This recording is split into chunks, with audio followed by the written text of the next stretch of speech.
Yo, yo, yo. How's everybody doing this morning? Good morning, good morning, good morning.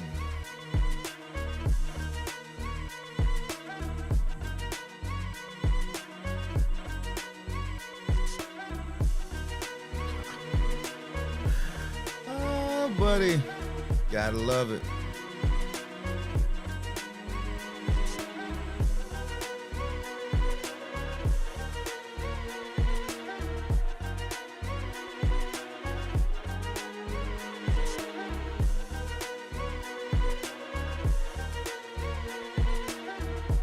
I got a whole bunch of stuff happening over here in the background.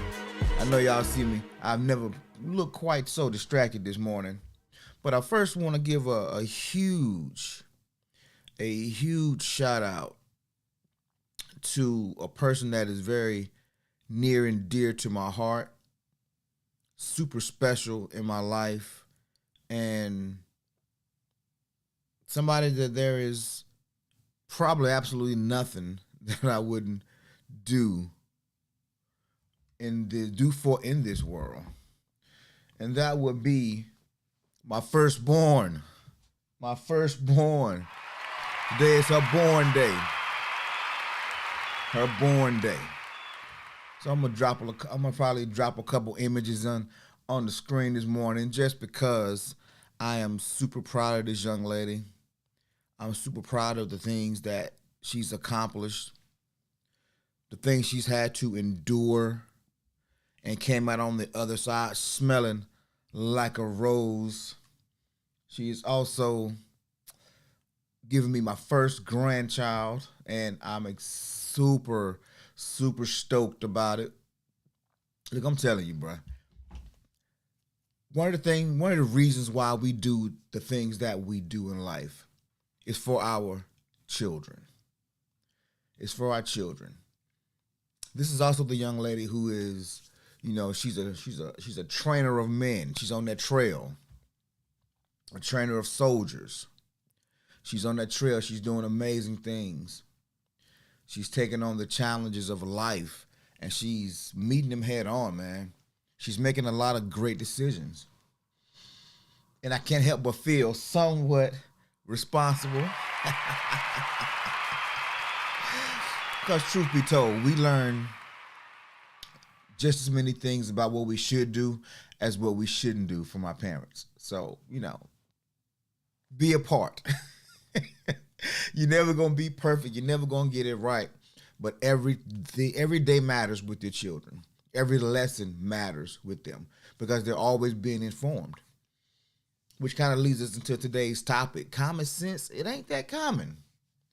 We hear people say it all the time, but common sense is not it's not just general knowledge you're born with. Common sense comes from just your environment, your upbringing, that culture that's around you. What's common in one culture may not be common in the other culture. And so common sense gets too much credit sometimes. Oh, that's just common sense. For you, maybe, but it's not quite common for everybody else. So today, man, we have been talking about, this week, yesterday actually, we've been talking about really attachment styles. And we did a brief overview of what they were before, the end of last year. And we got into the secure attachment style yesterday. And today we're going to stay in that same vein about attachment styles. We're going to dig back into the secure a little bit, but then we're going to move to the second one, which is the anxious one. Talking about my daughter, I think about when she was born. For many of you already know this, but I was in the military when my daughter was born. I was stationed overseas. This sounds like some good story time music. Hold on one second. Let's do it that way. So yeah, when my daughter was born, I was overseas. I was stationed in Korea. First child. Nervous. Some things didn't go my way, so I wasn't able to be there for her during the birth. So I was on the phone with her mom and her grandmother. Easy 8 hours. Because when I got on the phone, it was daylight. And when I got off the phone, it was time to go to PT. So I easily spent that whole night on the phone, pacing the floor back and forth. And I remember thinking, I heard so much trauma because my daughter was a breech baby, meaning she was turned the wrong way. She was not in the proper position to be delivered. So the doctors had to take forceps, reach in, spin her around, then bring her out.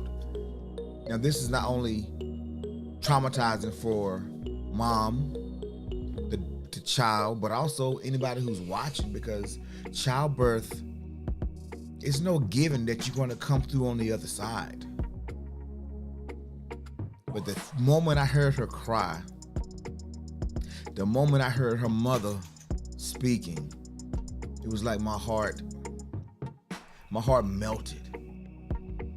And then I was able to get home the next week and actually lay my eyes on her, to hold her in my arms. And I knew in that moment, man, this is what life is about. And I remember my first thought truly being, I can't mess this up. I have to be a better father than I had.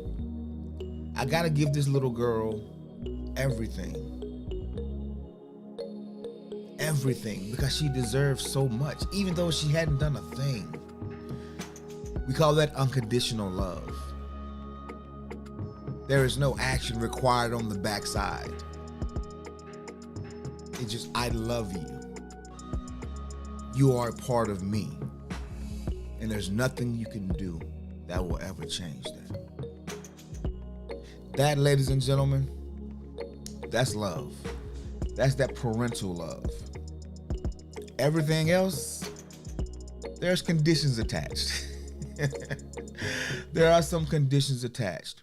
And as a man, I can't really speak for the ladies in this sense, but as a man, I know that the only woman that loves me unconditionally is my mom.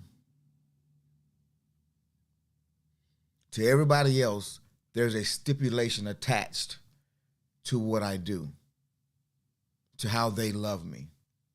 Yeah, I know, baby, I know. I think my baby's still asleep right now. But baby, I know you love me, baby. There's nothing you wouldn't do for me.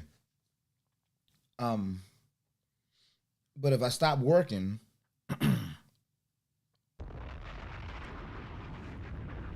if I develop a habit and I become very toxic, if I start running around in these streets acting a fool, there she go. Every time I start to go in, man, she pop in there. What I'm saying is there's some conditions. But with mama, there is nothing I can do that will make mama stop loving me unconditionally. Mama will never stop trying to make sure I'm okay. Mama will never stop trying to feed me, because that's mama. Dad? Yeah. Dads are a little different, man, because we love differently. How we express our love is differently. It's different. What's up, boo? Welcome to the room. Matter of fact, as y'all coming in, go ahead and hit that like button. Hit that like button as y'all coming in. So why am I talking about all this outside of being my daughter's birthday? I know you just tuned in, baby, and I'm pretty sure you remember, but just in case, that little girl right there, that grown woman, it's her born day. So make sure y'all send her some birthday love if you already haven't. If you have a personal number, please hit her. She's probably working right now, so she might not get back to you for a few minutes, but let her know that you're thinking about it and that you appreciate her on this January 4th. And so we're talking about attachment styles because your success as an adult in relationships, your success as a parent, your success in a professional capacity is largely based off of the upbringing that you had. Your attachment style, whether it's with your parent, whether with your mother, your father, your grandparent, caregiver. What up, Kay? Your attachment style is based off of that. And that style is what's either giving you crazy success as an adult or it's tripping you up sometimes. Like we talked about the 5 love languages a few weeks ago. And just using myself as an example, I use my wife as well. One of my wife's favorite or love languages is quality time. My love language is acts of service. And people tend to love the way or give love the way they want to receive love. But if you don't know that, then this is why you struggle in relationships just a little bit. I had a class last night and I used this example and it seemed fitting, so I'll use it again this morning. One of the challenges I've had in relationships was because my attachment style is avoidant, which is why my love language is acts of service. So if I'm with a young lady or I'm with my wife and my wife has a desperate need, or not a desperate need, let's say she's anxious, which we'll talk about that today. She's anxious, and also her love language is physical touch. But I'm avoidant and acts of service. So when I come home, I'll listen to her day, I'll make her food, I will go with her back out to the store. But when I walk in the door, you know the thing that I'm not trying to do? Hug. Not because I don't like her, it's just not my love language and I'm avoidant. So me kind of taking her hug or just kind of like half hugging her, she feels a rejection. So now our relationship becomes in turmoil because our love language and attachment styles are different. But that's not the deal breaker. The deal breaker is that I don't know that they're different. And so, man, she don't know that they're different. And so he's always rejecting me. So now she's feeling a way secretly about me, but she still loves me. I'm feeling the way about her because I'm like, man, I know she gonna want to be doing all this kind of stuff, bro. I ain't even with that. Look, just tell me what you want me to do and I do it. But all that hugging is like, because that wasn't common for me. That wasn't how I grew up. So it's foreign to me. And so your attachment styles definitely, as a child, definitely rolls over into your life in adulthood. And so this morning, really quick, I want to show a little clip of this therapist that I found on YouTube. Her name is Steph Anya. She's a marriage and licensed family and marriage therapist. And she does some really, really good work and break down some videos. So we're going to go back into her.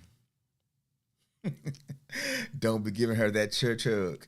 I've gotten better because I've understood a lot more of why I am the way that I am. And so what's the first rule? Know thyself, right? Yeah, exactly. Just like the major pain, right? I feel. Yeah, right? But now I come in and I'm still not the most hugger of a person, if that's the word or phrase. But I get excited when she comes home because she's excited. And when she comes to hug me, because she'll seek me out before I seek her out. I'm still working on it. But I give her more of an embrace now because I know that's what she needs. But what if I didn't know that? What if there were nobody around to tell me that? What if, looking up that kind of stuff wasn't normal to me? What if it wasn't common? What if my parents never taught me to how to use a dictionary? I grew up in an age before social media, so all we had was Encyclopedia Britannicas. I couldn't just go Google a thing. So if nobody wasn't telling me at a certain point, I just didn't know. I just didn't know. And the world, most people didn't know. We live in a time right now, ladies and gentlemen, where the internet has made the world so small. If the information age is in full swing, there is no excuse to not know a thing anymore. We used to have to memorize equations and memorize numbers and formulas. Now I can barely tell you what my own phone number is now because I never had to use it. I don't have to remember everybody's number anymore. Once upon a time I had my little black book. I had all of these things laid out. Because of the information age, man, it's totally different. Life is easier in a sense, but it's also made it a little more complicated. But that's what we're going to get into a little bit today. So without further ado, I want to introduce you guys to Stephanie, I think is really her real name. I'll get the proper introduction to her in a little bit. But right now, she's going to talk about the secure style, and then we're going to let her introduce the anxious style for our conversation today. Boom, boom, boom, boom, boom. That's not the one I want. That is too much. Let's go there. How about that?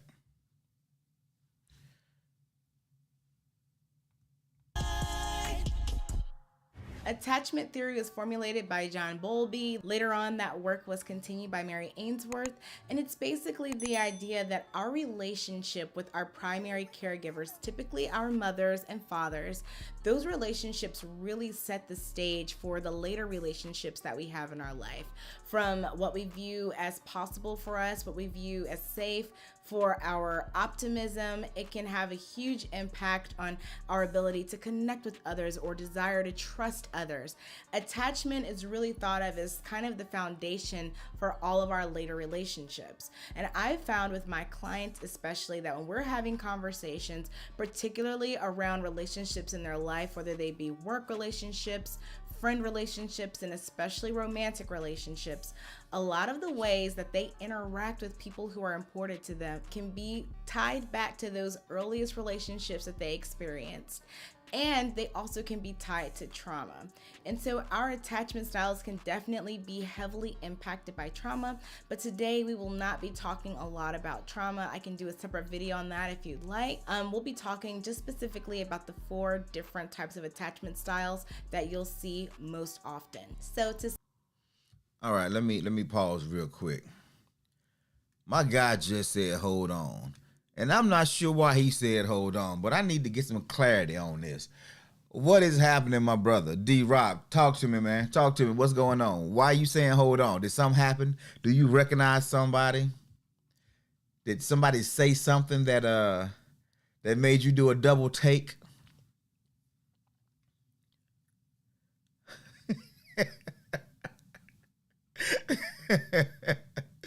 I see somebody's caught D-Rob's attention.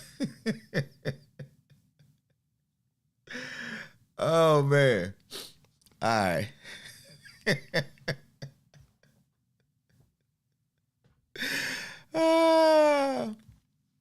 Okay, all right. Okay, my bad. I had to stop. I had to stop. Okay, all right. All right, we're back at it now. We back in the building. There you go. There you go. Just chill, bro. Just chill. It's all good. Set the stage. Let's talk about the good attachment style, the one that we would like to think a majority of people have, and that is a secure attachment. With a secure attachment, your relationship with your parents is based on a relationship where you can trust them to tend to your needs. Think as an infant, we are really highly dependent on our caregivers to survive. They have to feed us, they have to change us, they have to make sure that we're not in temperatures that would lead us to be sick. They have to really be attuned to us in a way where they know what our needs are and can meet those needs even without us being able to verbally communicate them to them, okay? So when you have a secure attachment, that typically means that your parents not only met those needs sufficiently that you had for basic survival, but also met your emotional needs. If you cried, did they comfort you? Did they try to find you? Understand why you were crying? Did they try to snuggle with you, try to cuddle you, let you know that you're not alone if you're afraid or anxious as a baby? And we see that type of attachment where you've been responded to growing into the toddler years, where you're able to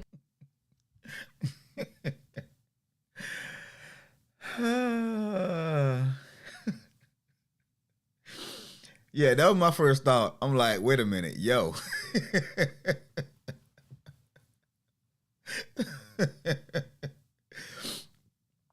Okay, so all right, so we talking about these attachment styles, bro. We're gonna get them off D-Rod for a few minutes. But yeah, my G, you definitely got activated for a second there. So basically, what we're saying, what we're looking at in this, let's change this real quick. Other way. Ha. What we're looking at is the secure attachment style. And we talked about it yesterday. We talked about how when you in a secure statement, this is the state attachment state. This is how most of us want to believe that we are, or at least we're striving to be. When you having a secure attachment style, you are capable of sending and receiving healthy expressions of intimacy, of love.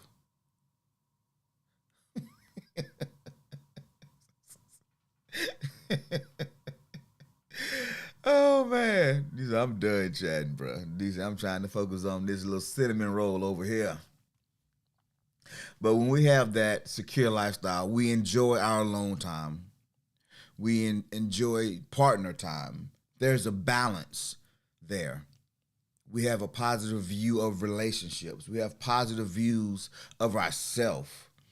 Even if our past wasn't so good. I remember somebody asked me a little while ago when we were doing gratitudes. They said, why do you always say that you're grateful for the bad things?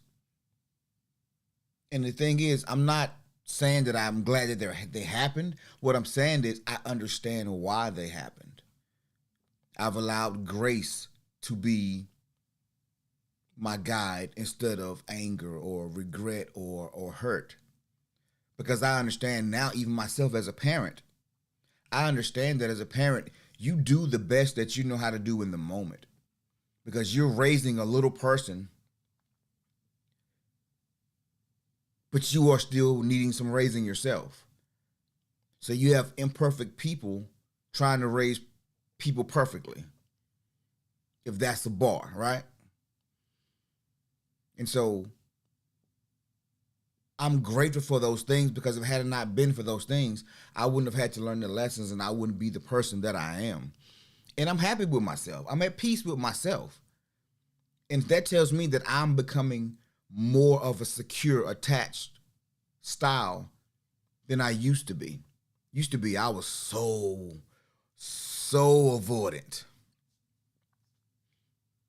But over time, I am changing that. And it's making me secure. Also, a healthy interdependence. I don't have to be with people, but I'm okay when I'm with people. I prefer my alone time, and I also prefer to be with people. Once upon a time, I don't need people. People are stupid. I don't want to be around people.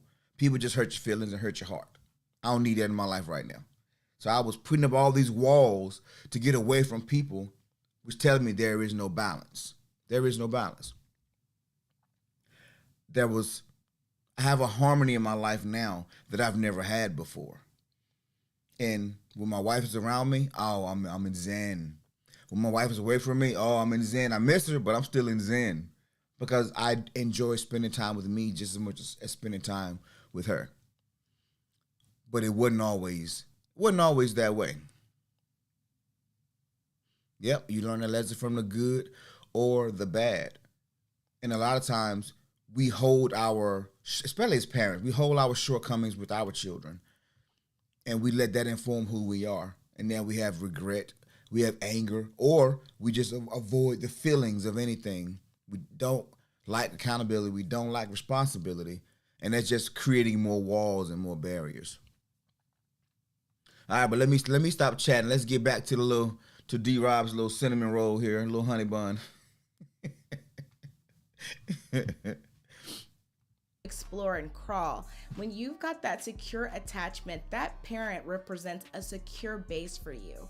They can be in the same room and you feel comfortable crawling away to see, touch things, explore things, because if some sort of danger presents itself, you trust that that parent will provide you with the safety that you need to overcome that danger. So even as babies, as infants, as toddlers, we are learning whether or not we can trust people.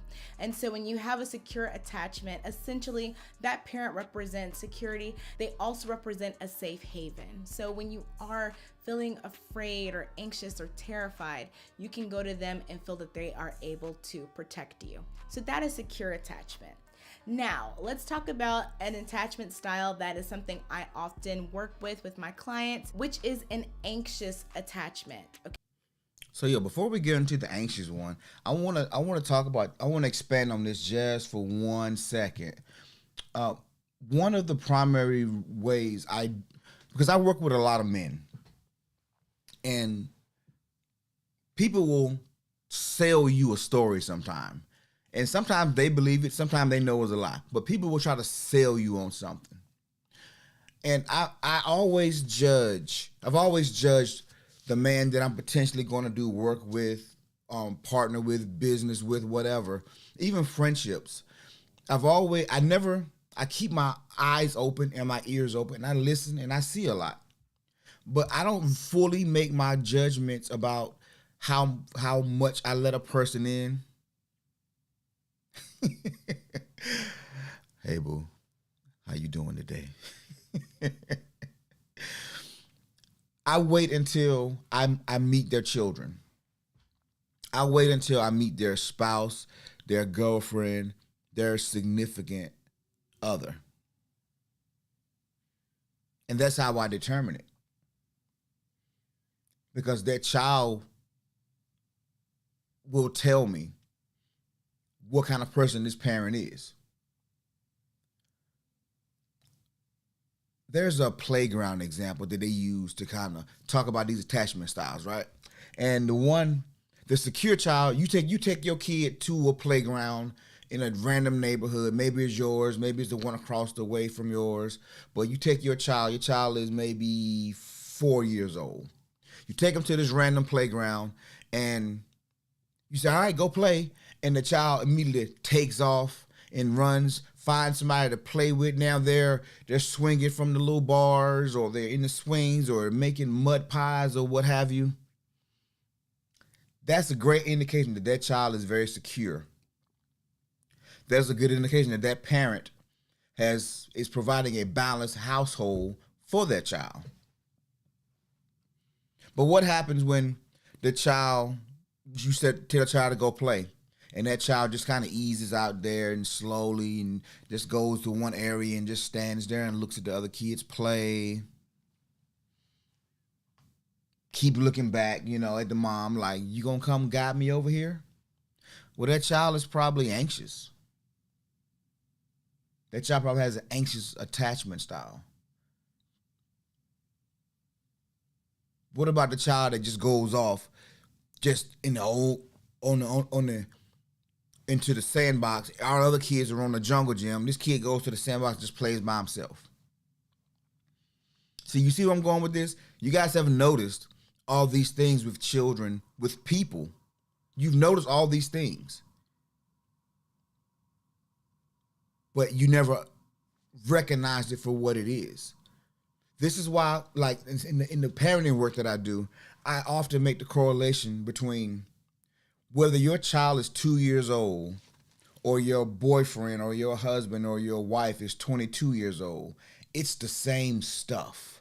It's the same information. It's the same theories. You just apply, if you can apply it on the front end with the child, when they become adults, they're easier to get along with. They're easier to deal with. They're easier to understand. They're more well adjusted. But if you miss it on the front end, you might catch hell on the back end trying to do some things. But all relationship skills are basically the same. There's advanced levels. There's a time to make it easier. And then there's also a time when you just have to understand where they are. So that's when you hear, and all like get understanding, know thyself. Once you understand how you tick, once you understand your love languages, your attachment styles, you'll start to see that I'm self-sabotaging myself in a lot of ways. I am the key to my own unhappiness. I am the one who is not propelling in my career the way I want to because I have a avoidant attachment style. And so I don't want to go play well with others because I don't trust them. I'm talking to myself a little bit right now. But I'm working on it though. Your boy's changing. Your boy's growing. And see, the more I understand about me and why I do the things, the less I'm now blaming other people. The easier I am to get along with. But now, I can now recognize other people. So guess what? I can have more successful relationships now. I can spot the red flags coming a mile away now. Which does what for my life? Makes my life easier. Makes my life better. Gives me more guidance, more clarity, more focus, and makes my every move that I make now, has 10 times the impact because I'm not second guessing anymore. Because I know who I am. I know what serves me. I know what don't serve me. I know when my wife comes into a room or when my child comes into the room, I know who they are. So I know how not to tap dance on those nerves to get the bad reactions. You see, minding the business that pays you. Ooh, this is going to be a bar. Hold on. Let me see. Minding the business that pays you. Can't think of nothing clever with that one. But anyway, you should mind the business that pays you, which is you. Learning you helps you become better all around. All right, let's get back into this avoidance style. My bad, D. My bad, bro. I'm hogging too much of your time right now. I know you got a limited window. Okay, so in an anxious attachment, the support that the parent provides them is inconsistent. So they feel the need to hold on to that parent because they really don't know when the parent is going to return to take care of them. Okay, so when you have a baby who's getting inconsistent support, they can become very clingy and needy, really clinging so that we can have those needs met. We're doing anything to get attention and often not be soothed when that parent comes back. They'll still be crying. They'll still be anxious because their parents' presence alone doesn't necessarily represent any sort of safety or security for them. So in adulthood, what I see when I see adults who have this anxious attachment style, those are typically my adults where if a person hasn't texted them back, they're freaking out, they're anxious, they're thinking that person is going to abandon them. They're the kind of person that really tries to read between the lines. They might be easily hurt or offended and sensitive because they're always looking for cues that a person might reject them or reject their needs because that is their expectation. Their expectation from their earliest years was that you can trust a person, but they might not consistently come through for you and give you the basic needs that they can provide you with. So that's what we see most often with anxious attachment. The anxious attachment style.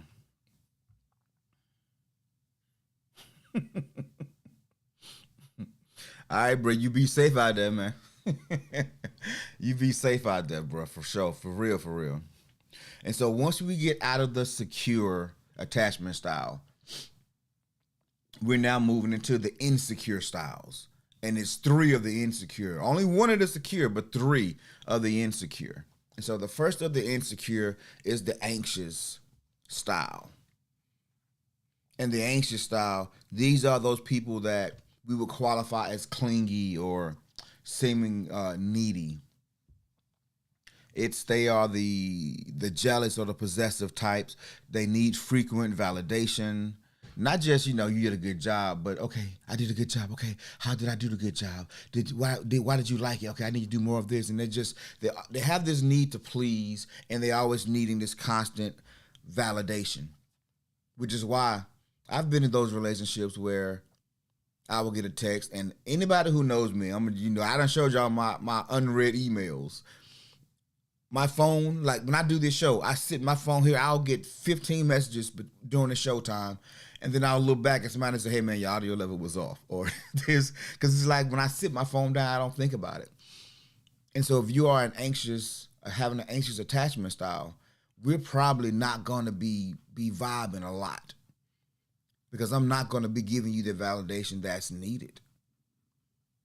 And if we're in a relationship, oh man, there could be all kind of jealousy, because I'm a talker. So when you see me talk to somebody else at the supermarket or at the cash register, my wife will tell you, I'm surprised she hit me in the back of the head yet. Because I am acts of service, right? That's my love language, acts of service. So I believe in giving people their flowers, whether it's literally or figuratively. So if I see somebody who they obviously put some work in on whether it was their hair, their outfit, whatever, I'll tell them. Sometimes it's guys, but more times it's girls, because guys are just like, most of us, we just throw t-shirts on and we just call it a day. We ain't out there really trying to dress to impress, like, unless we going somewhere. But the ladies, y'all get up every day and y'all put an effort in to looking your best. And so I shout that out. No interest, just shouting it out, because I noticed it. I could feel the heat on the back of my neck. Like, I'm just like, okay, I'll stop. Then I look over at her, she just be shaking her head at me like, but she understands me. And so now it's not as big an issue as maybe it was in the beginning. So did I do that well, baby? Did I say that right? Did I clean that up?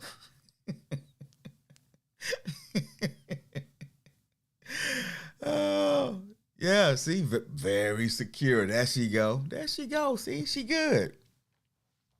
But also somebody who is anxious, preoccupied. They have what you call a codependency. A codependency. When we see this most often when people first meet and they fall in love, and they never want to be away from the person. It's that all those endorphins and all this, oxytocin and all these things, these chemicals that's happening, and you just have this extreme attraction to this person, and you just don't want to be apart from them. So you sit on the phone all night. You sleep? No. You sleep? No. What you doing? Listening to you breathe. I know my youngest son, the young lion, little Simba, he has a friend, and when I tell you, no matter when I go in his room, no matter when I see him, what he's doing, since he's been talking to this young lady, they're always on FaceTime. Always on FaceTime. Last night, I went into his room last night to give him something. He in the bed, knocked out, sleep. I look at his phone, and she right down on his phone looking. Weird. However, that's a anxious attachment style. Yeah, man, do-rag on and all, Hey, bro, it's a nice do-rag you got there. That's like, okay, dude, shut up. What are you doing?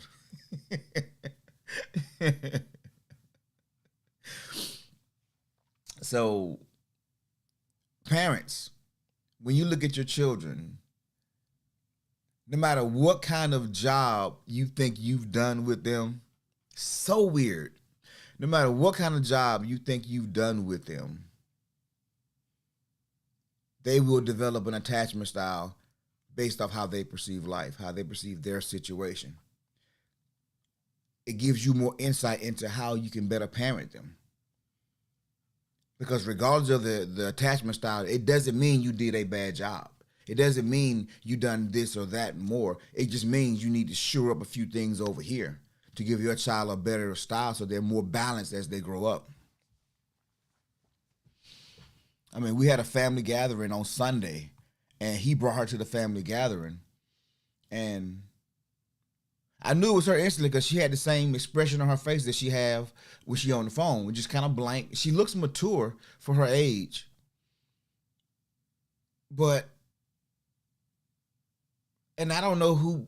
I think it might be a mutual thing. I'm not sure if he's more attached or she's more attached, or it's just a mutual thing because he's a full participant in the whole thing. Now I'm guilty. I've been on the phone all night, just. But it generally wears off after a couple of months, though. After a couple of months, it's like, yeah, I talk to you. I'll call you a little later. I talk to you in the morning. He's like, I'm going to sleep now. That cute time is over. And I know my wife, bro, she ain't trying to talk on the phone too long anyway. So we had some hot and heavy conversation. But okay, it's time to shut this one off, buddy. Balanced. She has a lot of balance there. So she's definitely a little secure in some areas.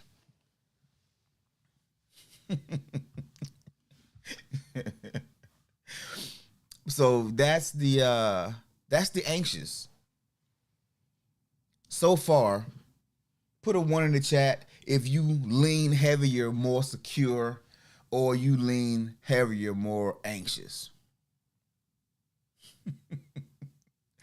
Put a 1 in the chat if you lean more secure so far, or you lean more anxious. Let me know where you at. We still got 2 more to go. We may not even get to them today, but I want to know where you at so far. And if you don't know exactly where you lean just yet, don't worry about it, sweetheart. Don't worry about it.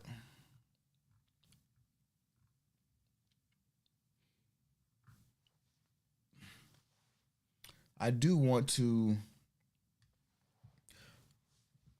kind of read something that it talks about what causes the insecure attachment styles. And most of us have an insecure attachment style, just to be completely honest.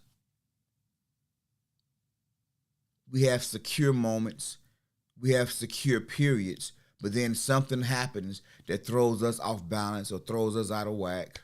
Could be a breakup, it could be a career change. I mean, it could be so many different things that causes us to shift from secure to anxious or to avoidant or to dismissive. Disorganized. And so this book that I was reading on, it says our attachment styles are mostly formed from how our parents or caregivers raised us. Humans are like computers that run on subconscious programming that form mostly between the ages of 0 to 7. Remember, we talked about that early on when we first started talking about, how the mind works. Our parents programmed the hard drive initially. Because when we're born, there's nothing. We don't know anything. Somebody has to teach us. Somebody has to impart things to us, put things on our hard drive, and that becomes our first programming. And the subconscious thoughts are the thoughts that happen over time because you've done the thing so many times, you've seen so many situations, and so now it's muscle memory. And so now you tie your shoe without thinking about tying your shoe anymore. You go to the bathroom a certain way every time you go to the bathroom. You get out the bed a certain way. All these are subconscious programming, subconscious habits. And if you can get a thought into your subconscious mind, that thought will keep happening. Which is why it seems like some people just can't miss. They keep winning because all they've ever known is winning. And so they expect to win every time. There's certain things they're not going to put up with. There's certain things they're not going to accept because it's not part of their programming. No hablo English. I don't get it. What are you talking about? You speak in a foreign language. I don't speak loser. But if all you've ever spoke is loser, then you don't speak winning. Success leaves clues. Winning is a habit, but unfortunately, so is losing. Why? Because it gets down to the subconscious mind, that subconscious programming. It says anxious, preoccupied attachment is caused by Your caregivers inconsistently showing up. Inconsistently showing up. If you have a young parent, when if your mom or dad is young, and mama gotta have a life too, meaning they're in the clubs, 2-3 nights every week. You bounce from your dad's house, you bounce to your grandmama house, to your auntie house, to the best friend house. Or if you're a dad who's not an everyday dad and you pop in every other weekend, but then when you got the child, you don't really have a child because your mama got the child. That causes insecure attachment style. It causes the anxious attachment style. Maybe one parent is warm and the other is cold. Happens all the time, right? One parent is super engaged, the other parent is just, whatever. Or your parents are both warm, but they work too much. I know somebody can, matter of fact, let me drop a bomb on that one. Sometimes we got good parents, but because of the community, because of the culture, because of the way the economy is set up, they both working 2 jobs. I told y'all I was a latchkey kid. I got myself to school and I got myself home from school. So many people like that. And both my parents weren't even warm. They were present, but they weren't necessarily warm. We're going to talk about ACEs at some point in time. And I'm always surprised that when I take an ACEs test, ACEs is something, adverse childhood experiences, for those of you who are not in that space. And is a certain level metric of how many adverse childhood experiences you've had from 0 to 7 or 0 to 10. And what its goal is to determine your likelihood of success, your likelihood of having a stable life, your likelihood of being a stable parent. Because all the studies have been done for years now, decades even. And they notice that when children experience this amount of adverse childhood experiences, they tend to have these problems. They tend to have these struggles. Children who are seemingly successful in large part, they have fewer of those things. They're more well balanced. They have a secure attachment style. But we're going to talk about those. But I'm always surprised at what my number is. Maybe we're going to find out what some of y'all's are too. At some point anyway. Let's see. I'm got a 1.5. Okay, 1.5. Now, early on, I was definitely anxious for many reasons. Yeah, I get it. It's a growth thing. And just like the love languages, we can float into multiple attachment style because they're all common to humans. If you do something and you're really good at it and you're not worried about nobody taking your position, you're secure. You're secure in your marriage. If you got a stable marriage, you secure in it. You move different when you secure. If you the star of your football team or you the best person at your job in doing this, you secure in your position. Until somebody else come in that's just as competent, just as capable, just as cute, just as strong. Now you started seeing a little insecurities come out. Or not. But that's how easy we can go from one to the next. This one to that one. All right. Also, both parents won't work too much. Clinging onto them tended to help get your needs met. Because your parents was always working and you would go and hold on to them, but no, don't go. Okay, well, mom will stay with you for a few more minutes. Needs met. So now that child knows I just got to cling to them a little bit more. I got to stay right up under mama's hip under her arm and her hip, and I'll get it. I'll get what I need.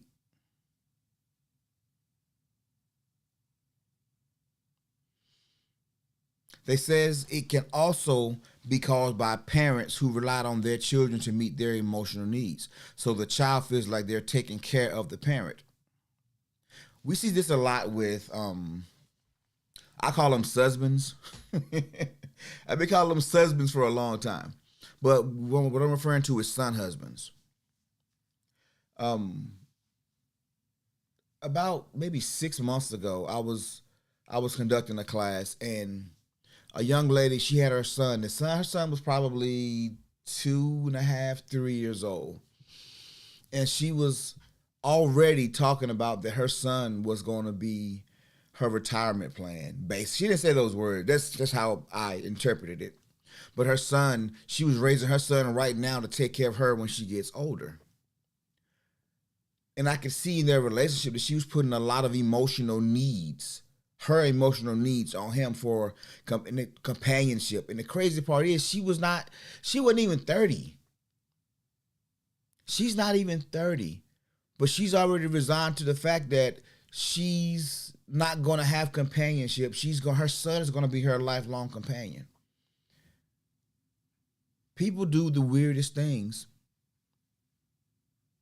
to avoid accountability, to avoid responsibility, to avoid changing, to avoid evolving. And it was the weirdest thing to have her in a class, because she was already so, this is what it is, this is how it's going to be. She didn't even understand how it sounded because it was normal to her. But I'm like, that's not common. That's at least not in my world, but in her world, apparently it was. As an adult, being in a relationship with someone who is dismissive, avoidant, can make you become more anxious, preoccupied, which has been the story of my entire existence, in a sense, until now. In a relationship, certain people can bring certain traits out of other people. Certain people can make you really second guess who you are, what you're supposed to be doing, because you have this attachment to them, this love for them, this chemistry bond with them. Sex is good, and you don't want to let it go. They make you feel better than anybody's ever made you feel before, but they also make you anxious. Because whenever you call them, they never call back, and when they talk, they don't talk long. So now you're thinking, man, is this person, does he have somebody else? Is she doing what she said she was going to be doing? And you feeling away. The balance has been thrown off. The balance has been thrown off.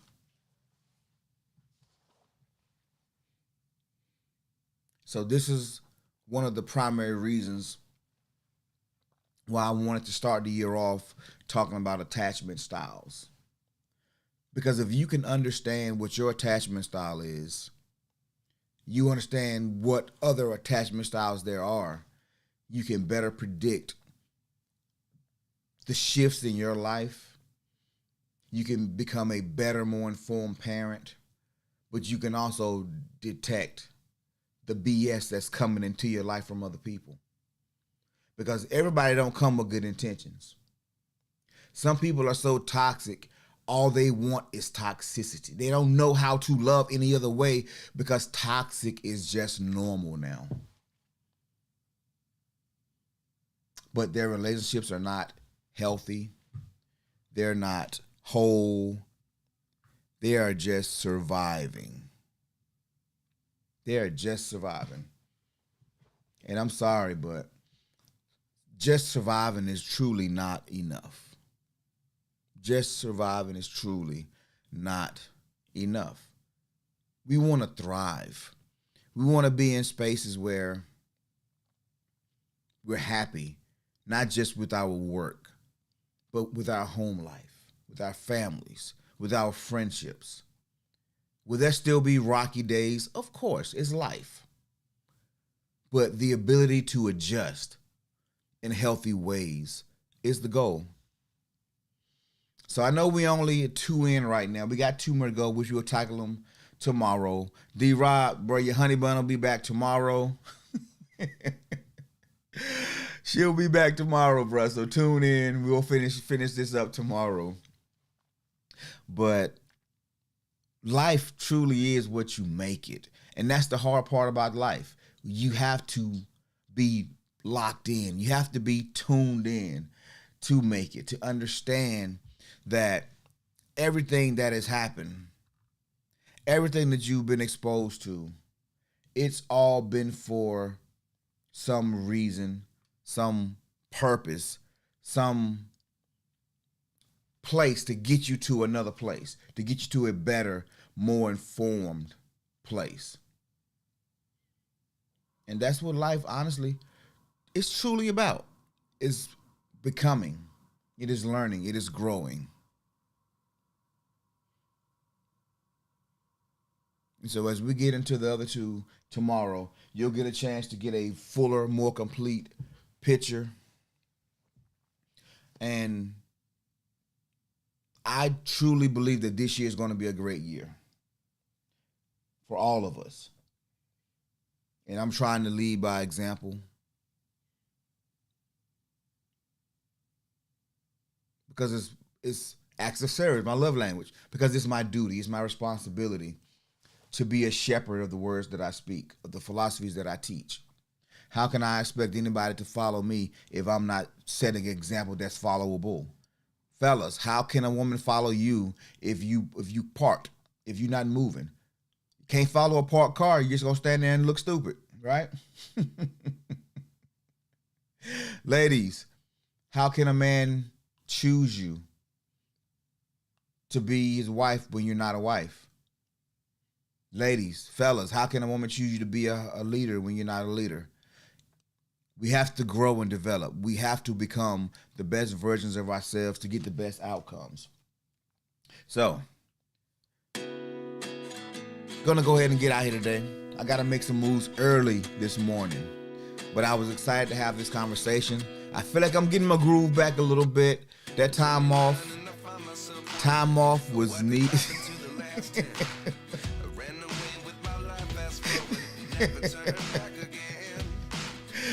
Don't do it, D. Don't do it, bruh. Don't do it, bruh. Come on, pump the brakes, bruh. Oh, man. Let me tell you something, bruh. I'm not gonna do it. You don't do it either. Lee, this woman is a licensed therapist, family and marriage therapist. Leave her alone. I'm sure she got a situation. But I ain't trying to make no love connections out here. But Playboy, do what you feel, bruh. If she caught you like that, because that's a shoot. When I met my wife, bro, I was called just like that. Like, hold up, who is that? So trust me, I get it.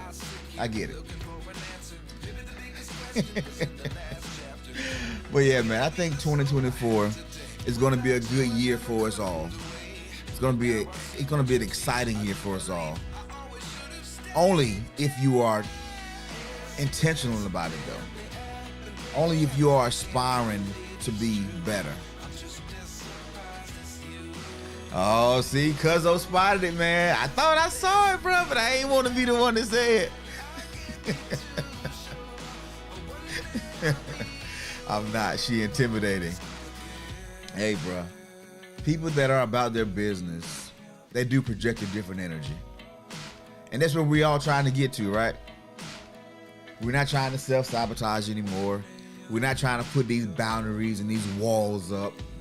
We're trying to find that perfect balance so we can live our truly best life, our true best selves. And I think that's the goal for everybody that's here. So I'm excited to see what's going to happen. But for right now, your boy got to get up out of here. I got to go make some things shake too. I know y'all got some stuff going on as well. So y'all be blessed. And as my guy Health Talk say, have a great day no matter what. And do it on purpose. Oh man, y'all funny, man. But I love it here. I do love it here. All right, y'all be blessed, man. Have a great day. And and we'll talk tomorrow. Y'all take it easy. Be safe. And we'll see you tomorrow.